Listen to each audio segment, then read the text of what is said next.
mês passado, nós mostramos aqui no Balanço Geral Curitiba que um estudo de um professor e ex-engenheiro da NASA revelava um alerta à população.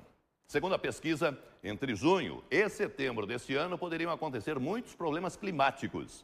Esses problemas seriam resultado de uma combinação de tempestades solares e do fenômeno chamado El Niño. Segundo ele, por conta desses eventos meteorológicos, haveriam enchentes, tsunamis, terremotos.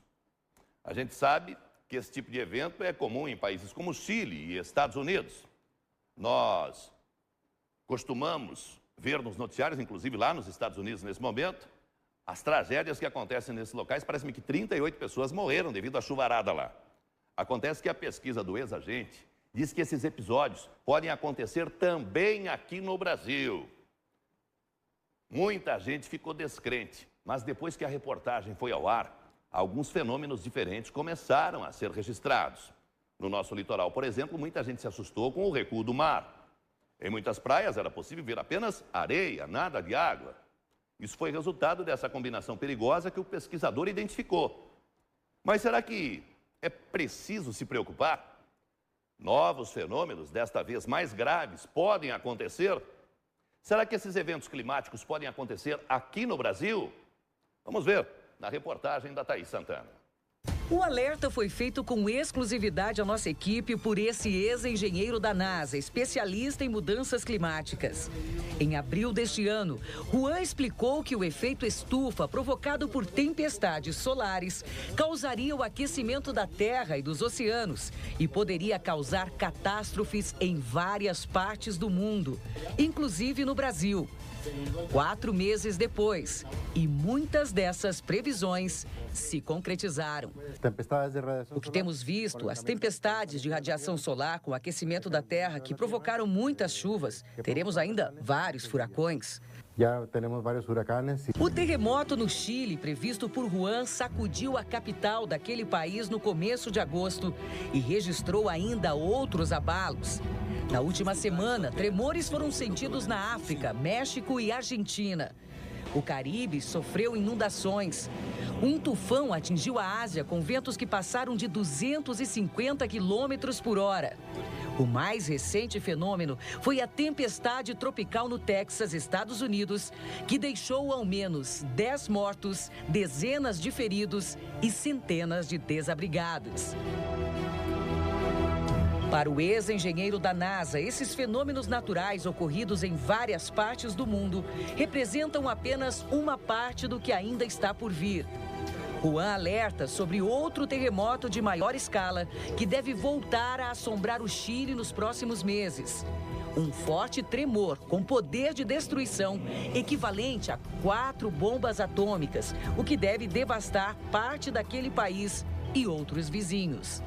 Há ainda um grande terremoto que se espera. Já houve outros tremores de escala 6, mas de 8 ainda não tivemos. Nas últimas semanas, um alerta de tsunami no Brasil, que teria sido publicado pela NASA, Agência Espacial Norte-Americana, causou pânico em todo o país.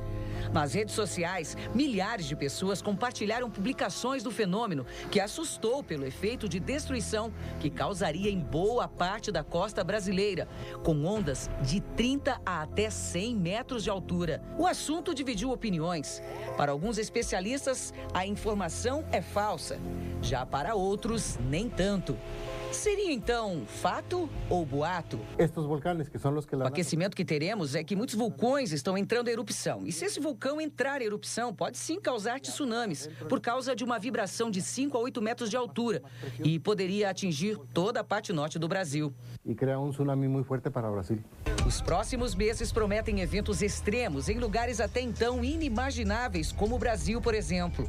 Juan chama a atenção ainda para um outro fenômeno, a tempestade solar. 4 ou 5 vezes. Sim, porque as tempestades e a radiação acabam queimando a pessoa e ela não sente. Então uma pessoa pode se desidratar 4 ou 5 vezes mais rápido e sofrer com a desidratação mais grave. E pode até morrer. Pode morrer, sim.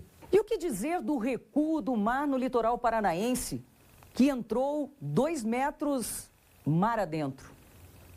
Segundo especialistas, a explicação se tratou de uma pressão atmosférica que causou ventos fortes a ponto de empurrar o mar.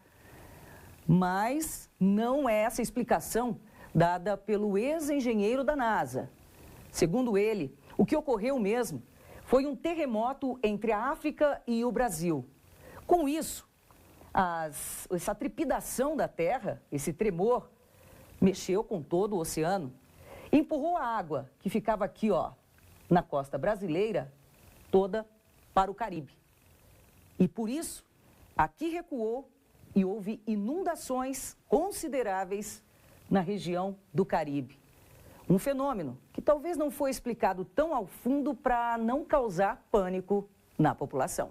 Esta parte se quedou sem... Devido aos terremotos que ocorreram nesta parte do Atlântico e que empurraram água para cima, à medida que a placa se move, joga a água para outro lado. E se cria uma ola hacia outro lado. Se há terremoto muito forte aqui... O principal é para a população não entrar em pânico. Se você avisa que terá um terremoto muito forte aqui, eu creio que Santa Catarina é o primeiro que teria que avisar a sua gente que saiam das suas casas. Porque toda a parte que banha Santa Catarina, se vier ondas de 5 metros, entra e avançam 8 quilômetros dentro da cidade. Aqui no Paraná terá efeitos, mas Santa Catarina corre muito mais perigo. Tem mais peligro. E não é de hoje. Desde abril deste ano, o ex-engenheiro da NASA vem chamando a atenção de autoridades do mundo todo para reunir esforços na tentativa de amenizar os efeitos desses fenômenos adversos e cada vez mais intensos. Segundo o Juan, países como Chile e Estados Unidos estão mais preparados para esse tipo de evento. Já não se pode dizer o mesmo do Brasil.